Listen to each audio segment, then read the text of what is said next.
டெமோஸ்ட்ரேஷனுக்குள்ளே போகலாம். So python decision making. Okay, so இதில் வந்துட்டு டெசிஷன் மேக்கிங் பொறுத்த வரைக்கும் if statement, if else statement, nested if statement. So if பார்த்தீங்கன்னா consist of boolean expression followed by one or more statement. Okay, if எல்ஸ்க்கு அப்படின்னா if statement followed by an optional. இஃப்பில் இருக்குது அப்படியே, இன்கேஸ் இஃப்பில் வந்து complete ஆகிடுச்சுன்னா லூப் வந்து print ஆகும். இன்கேஸ் இல்லை அப்படின்போது எல்ஸ் மூலிமா ஸ்டேட்மெண்ட் வந்து எக்ஸிக்யூட் ஆகிட்டே இருக்கும். இது வந்து பூலியன் எக்ஸ்பிரஷன் ஃபால்ஸ் ஆகிறாரு. ஓகே, நெக்ஸ்ட் வந்து நெஸ்டட் இஃப். ஒரு இஃப்குள்ளே இன்னொரு இஃப் இருந்தது தான் அது வந்து நெஸ்டட் இஃப் ஸ்டேட்மெண்ட் சொல்லுவாங்க. ஓகே,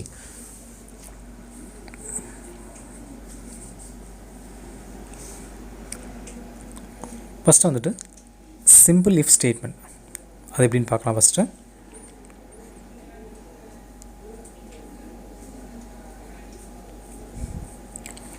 ஓகே, கோட் வந்து காப்பி பண்ணி ஃபஸ்ட்டு பேஸ்ட் பண்ணிக்கலாம். சில வந்துட்டு சிம்பிள் இஃப் ஸ்டேட்மெண்ட், நெக்ஸ்ட் வந்து simple if else statement, next வந்து simple if else statement, next அது மாதிரி சிங்கிள் ஸ்டேட்மெண்ட் ஷூட், அதே மாதிரி டெசிஷன் மேக்கிங் சிம்பிள் எக்ஸாம்பிள்ஸ். ஒரு சிம்பிள் ப்ரோக்ராம் சொல்லிட்டோம் இந்த வீடியோவில் பார்க்கலாம் டெசிஷன் மேக்கிங்கில். Okay, so if statement, if else statement and nested if statement. So இதில் தான் வந்து பார்க்க போகிறோம். ஓகே, ஃபஸ்ட்டு வந்துட்டு டிஸ்கவுண்ட் ஈக்குவல் 0 கொடுக்குறேன். அமௌண்ட் வந்து நான் இண்டிஜுவலில் வந்து சம் இன்புட் வாங்குகிறேன். வேல்யூஸ் வந்து கிரேட்டர் தென் 500 இருந்தது அப்படின்னா அதில் வேல்யூ வந்துட்டு டிஸ்கவுண்ட் பண்ணுறேன். எவ்வளோ கொடுக்குன்னா 0.10 வந்து டிஸ்கவுண்ட் அமௌண்ட் கொடுத்து டிஸ்கவுண்ட் வந்து நம்ம பிரிண்ட் பண்ணுறோம். இப்போ நெட் அமௌண்ட் அப்படின்னும் போது அமௌண்ட் மைனஸ் டிஸ்கவுண்ட் அது மட்டும் மைனஸ் பண்ணி எஸ்எல் மட்டும் நம்ம பிரிண்ட் பண்ணி கொடுக்க போகிறோம். ஓகே, இவ்வளோதான் simple. Okay, so if else nested if இதை வந்து நம்ம டீட்டெயிலாக இந்த வீடியோவில் டிசிஷன் மேக்கிங்கில் ஃபுல்லாக பார்க்கலாம்.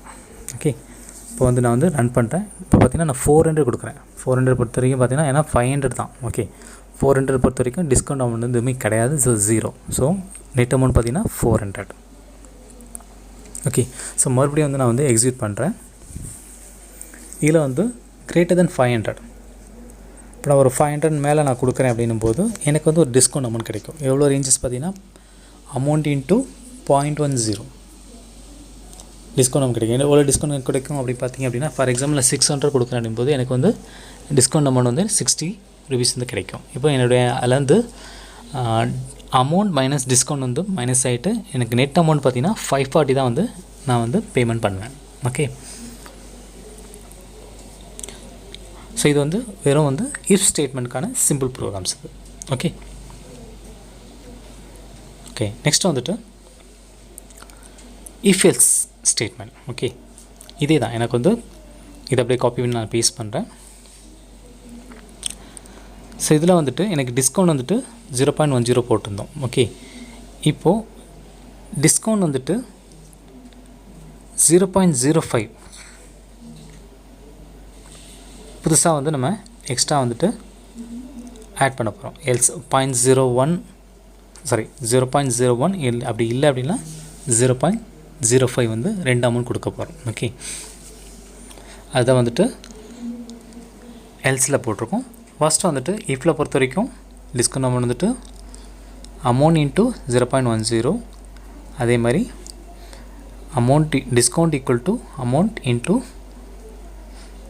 0.05. அதே சேம் தான், நடுவில் மட்டும் எல்ஸ் மட்டும் கொடுத்துட்டு அமௌண்ட்டில் மட்டும் நம்ம 0.05 மட்டும் எக்ஸ்ட்ரா ஆட் பண்ணியிருக்கோம். ஓகே, ஃபார் எக்ஸாம்பிள் இப்போ நான் வந்து எக்ஸிட் பண்ணிவிட்டு ஃபஸ்ட்டு வந்து நான் என்ன அமௌண்ட் கொடுக்குறேன் அப்படின்னா 400 நான் கொடுக்குறேன். ஓகே, 400 கொடுக்கும்போது எனக்கு டிஸ்கவுண்ட் அமௌண்ட் பார்த்தீங்கன்னா 20 rupees வந்து டிஸ்கவுண்ட் ஆகிருக்கு. இப்போ எனக்கு நெட் அமௌண்ட் வந்து 380 rupees. இது வந்து 500க்குள்ளே அப்படின்னால எனக்கு டிஸ்கவுண்ட் அமௌண்ட் வந்து 0.05 வந்து சேஞ்ச் ஆகி தட் இஸ் எல் ஸ்டேட்மெண்ட் மாதிரி இது வந்து பிரிண்ட் ஆகிருக்கு. இதே நான் வந்து 600 கொடுக்குறேன் அப்படின் போது டிஸ்கவுண்ட் அமௌண்ட் பார்த்திங்கன்னா 60 வந்து கொடுத்துட்டு 580 rupees வந்து நம்ம வந்து பே பண்ணுற மாதிரி இருக்கும். ஸோ டோட்டலாக பார்த்திங்கன்னா அமௌண்ட் மைனஸ் டிஸ்கவுண்ட் கொடுத்து ரிசல்ட் வந்து பிரிண்ட் பண்ணி பார்த்துக்கலாம். இது வந்துட்டு இஃப் எல்ஸ் ஸ்டேட்மெண்ட்டில் ரிசல்ட் வந்து பிரிண்ட் பண்ணி பார்க்கலாம். நெக்ஸ்ட் வந்துட்டு if and else statement that is nested மாதிரி சொல்லுவாங்க. இது ஒரு இஃப்குள்ளே இன்னொரு இஃப். ஓகே, ஸோ அதே தான் சேம். இப்போ பார்த்தீங்கன்னா கிரேட்டர் தேன் 500 இதுக்குள்ளே நம்ம வந்து வேல்யூஸ் வந்து பார்த்துருந்தோம். அதுக்கு ஒரு தனி அமௌண்ட் வந்து 0.01 கொடுத்துருந்தோம். நெக்ஸ்ட் வந்துட்டு greater than 250 மேலே அப்படின்போது அதுக்கு ஒரு வேல்யூ நம்ம கொடுக்குறோம். அது வந்து எல்இஃப்னா யூஸ்வலாக வந்து எல்ஸ் தான் நம்ம வந்து எஃப் கொடுப்போம் C++ ப்ரோக்ராம் பொறுத்த வரைக்கும். இதில் வந்து நம்ம எல்இஃப் தான் யூஸ் பண்ணுவோம். நெக்ஸ்ட் வந்து அப்படி இல்லை நம்ம டிஸ்கவுண்ட் ஈக்குவல் டு 0 அப்படின்னு நம்ம வந்து கொடுத்துட்டு ரிசல்ட் வந்து பிரிண்ட் பண்ண போகிறோம். இது என்ன பிரிண்ட் பண்ணுறோன்னா டிஸ்கவுண்ட் அமௌண்ட் அப்புறம் நெட் அமௌண்ட். ஓகே, இப்போ நான் ப்ரோக்ராம் ரன் பண்ணுறேன். ஸோ இதில் பார்த்திங்க அப்படின்னா என்டர் அமௌண்ட் என்ன அமௌண்ட் கொடுக்கலாம். இதில் வந்து நம்ம பார்த்திங்கன்னா greater than 250 வரையிலேருந்து 500 நம்ம கொடுக்கலாம். ஃபஸ்ட் நான் வந்து 600 நான் கொடுக்குறேன். கொடுக்கும்போது பார்த்திங்கன்னா எனக்கு வேல்யூ வந்து 540 வந்து கிடச்சிருக்கும்.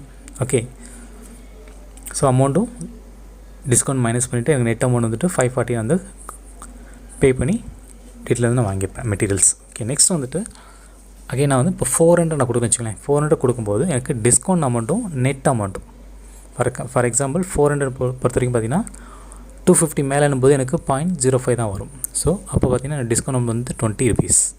ஸோ இப்போது நெட் அமௌண்ட் பார்த்திங்கன்னா அமௌண்ட் மைனஸ் டிஸ்கவுண்ட் வந்து ரிசல்ட் பிரிண்ட் ஆகிருக்கும். டோட்டலாக பார்த்திங்கன்னா 380 நான் கொடுத்துருப்பேன்.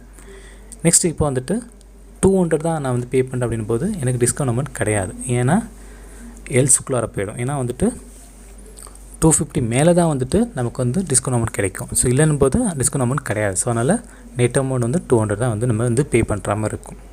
ஓகே,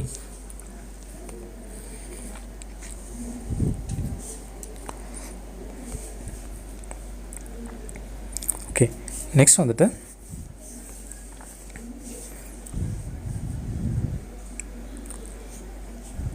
அகைன் நம்ம வந்துட்டு ஒரு 250 மேலே நம்ம கொடுத்து பார்ப்போமே. இப்போ என்ன வந்து ரிசல்ட் வருதுன்னு பார்க்கலாமா.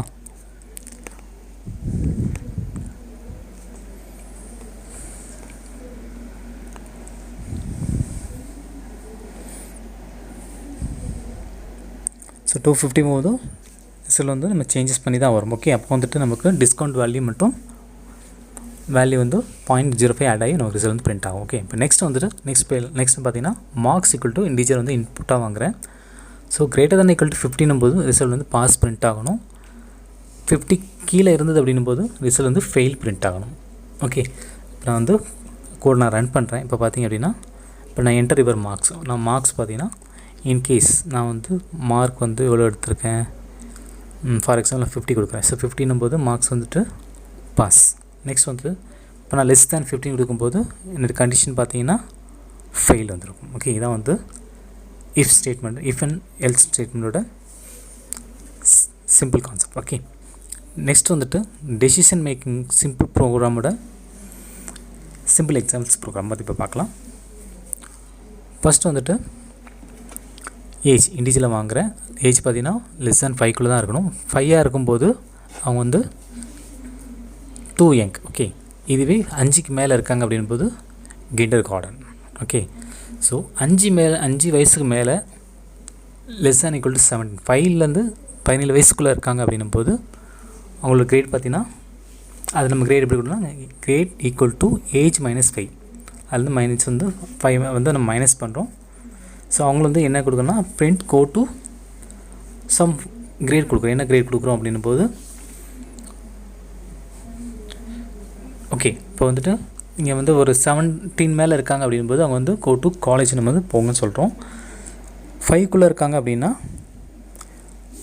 2 young, அபோவ் 5 மேலே இருக்காங்கன்னா kinder garden. Okay, so 5 to 17க்குள்ளே இருக்கவங்களுக்கு வந்துட்டு அந்த ஏஜ்க்கு தகுந்த மாதிரி நம்ம வந்து இப்போ ரிசல்ட் வந்து பிரிண்ட் பண்ணி காப்பி. ஓகே, ரிசல்ட் வந்து கோட் வந்து காப்பி பண்ணி பேஸ்ட் பண்ணுறேன். இப்போ நான் வந்து ரன் பண்ணுறேன். இப்போது ஓகே, ஃபஸ்ட் ரன் பண்ணலாம். ஃபஸ்ட் வந்துட்டு என்டர் யுவர் ஏஜ். இப்போ நான் வந்து 3 கொடுக்கும்போது 2 young. ஓகே, இப்போ நெக்ஸ்ட் வந்துட்டு அகைன் நான் வந்துட்டு ஏன்னா இப்போ 5 வயசுக்குள்ளே தான் இருக்காங்க, அதனால் 2 young. நெக்ஸ்ட் வந்துட்டு என்ன வேல்யூ கொடுக்கலாம், என்டர் யுவர் ஏஜ். இப்போ வந்துட்டு ஓகே நம்ம 5 கொடுக்குறேன். 5 கொடுக்கும்போது கிண்டர் கார்டன் வந்துடும். ஓகே, நெக்ஸ்ட் வந்துட்டு 5 to 17க்குள்ளே நம்ம ஒரு ஏஜ் கொடுக்கலாம். ஓகே, ஸோ 5 to 7 மட்டும் என்ன கொடுக்கணும்னா கிரேட் ஈக்குவல் டு ஏஜ் -5 அதை மட்டும் டாட் ஃபார்மெட்டில் மட்டும் ரிசல்ட் வந்து பிரிண்ட் பண்ணுறோம். ஓகே, இப்போ ஃபார் எக்ஸாம்பிள் நான் 7 கொடுக்குறேன்னு வச்சுக்கோங்களேன், கோ டு 2 கிரேட் போங்கன்னு சொல்லுவேன். ஓகே, கோ டு 2 கிரேட் அப்படின்னும் போது இங்கே வரும். ஸோ நம்ம வந்து second for example second standard படிக்கலாம் அப்படின்றதுக்காக சொல்கிறாங்க, இந்த கிரேடுக்குள்ளே போங்கன்னு சொல்கிறாங்க. நெக்ஸ்ட் வந்துட்டு இப்போ நீங்கள் ஒரு 7 தான் கொடுக்கணும், நீங்கள் ஏதாவது வேல்யூஸ் கொடுத்தா கூட இந்த வைஸ்க்கு இதை படிங்கன்ற மாதிரி நம்ம கிரேட் வைஸ் நம்ம கொடுக்குறோம். ஓகே, நெக்ஸ்ட் வந்துட்டு 15 ஏஜ் கொடுக்குறேன். 15 மேலே கொடுக்கும்போது பார்த்திங்கன்னா go to the 10th. So 10th standard படிக்கலாம் இல்லையா? ஸோ அதனால் 10th கிரேட் வந்து நம்ம பிரிண்ட் ஆகும். நெக்ஸ்ட் வந்துட்டு ஒரு 17 மேலே நம்ம ஏஜ் கொடுப்போமே. ஸோ 17 மேலே கொடுக்கும்போது எங்கே போனால் go to college. Okay, so இது எதுக்கு சொல்ல வரனா, if elif and else statement வச்சுட்டு ஒரு சிம்பிள் ஸ்டேட்மெண்ட்டுக்கான சிம்பிள் ப்ரோக்ராம்ஸ் தான் அது. ஓகே, நெக்ஸ்ட் வந்துட்டு இப்போது ஒரு நம்பர்ஸ் நம்ம கொடுக்குறோம், 0வா இல்லை பாசிட்டிவ் நம்பரா இல்லை நெகட்டிவ் நம்பரா, அதுக்கான கோடு தான் இது. ஃபஸ்ட் வந்து இன்புட் வந்து நம்ம யூசர்கிட்ட வாங்குகிறோம், வாங்கிட்டு கிரேட்டர் than equal to 0, 0வா இருந்தது அப்படின்னா இஃப் நம்பர் ஈக்குவல் டு 0வா இருந்ததுன்னா 0 நம்ம பிரிண்ட் ஆகணும். எல்ஸ் இன்கேஸ் பாசிட்டிவானா பாசிட்டிவ் பிரிண்ட் ஆகணும். அதே மாதிரி இன்கேஸ் நெகட்டிவ்னா நெகட்டிவ் வந்து பிரிண்ட் ஆகணும். Okay, so first nested if தான் நம்ம பண்ணியிருக்கோம். ஏன்னா வந்து if and else first condition வந்துட்டு ஃபஸ்ட்டு 0வா இல்லை பாசிட்டிவ் நம்பரா முதல்ல அது பிரிண்ட் ஆகும். அது முடிஞ்சக்கப்புறம் தான் மெயின் இஃப் வரும். அதில் வந்து இது பாசிட்டிவாக நெகட்டிவாக இது வந்து 0வா பாசிட்டிவ் நம்பரா ஃபஸ்ட்டு பார்த்துட்டு அது முடிச்சக்கப்புறம் தான் நெகட்டிவ் நம்பர் வந்து ரிசல்ட் பிரிண்ட் ஆகும். ஓகே, ஃபஸ்ட் நான் இப்போ ரன் பண்ணுறேன் பாருங்கள். Enter the number. For example நான் 0 கொடுக்குறேன். ஓகே, 0 கொடுக்கும்போது okay just a minute.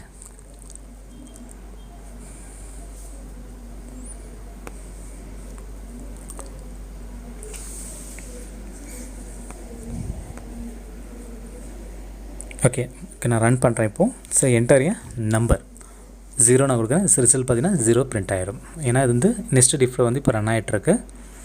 Again அதே மாதிரி சேம் இப்போ நான் ஒரு பாசிட்டிவ் நம்பர் நான் கொடுக்கும்போது அதுவும் நெக்ஸ்ட் இஃப்ல தான் ரன் ஆகிட்ருக்கும். ஏன்னா இஃப்குள்ளே இஃப்க்கு தான் வந்து நெக்ஸ்ட் இஃப் சொல்லுவோம். ஓகே, ஃபார் எக்ஸாம்பிள் இப்போ நான் வந்து ஒரு பாசிட்டிவ் நம்பர் கொடுக்குறேன். இப்போ 5 பார்த்தீங்கன்னா இது வந்து positive number. So next if வந்து இப்போது கம்ப்ளீட் ஆகிடுச்சு. நெக்ஸ்ட் வந்துட்டு என்டர் த நம்பர். ஒரு மைனஸில் வந்து இப்போ நான் வேல்யூ கொடுத்து பார்த்தீங்கன்னா நெகட்டிவ் நம்பர். ஸோ வெளியில் வந்து நெகட்டிவில் வந்து எல்ஸில் வந்து பிரிண்ட் ஆகிருக்கா. ஓகே, ஃப்ரீ டைமில் இருக்கும்போது இந்த ப்ரோக்ராம்லாம் போட்டு பாருங்கள், கரெக்டாக அவுட்புட் வரும். ஓகே, இவ்வளோ சிம்பிள். தேங்க்ஸ் ஃபார் வாட்சிங்.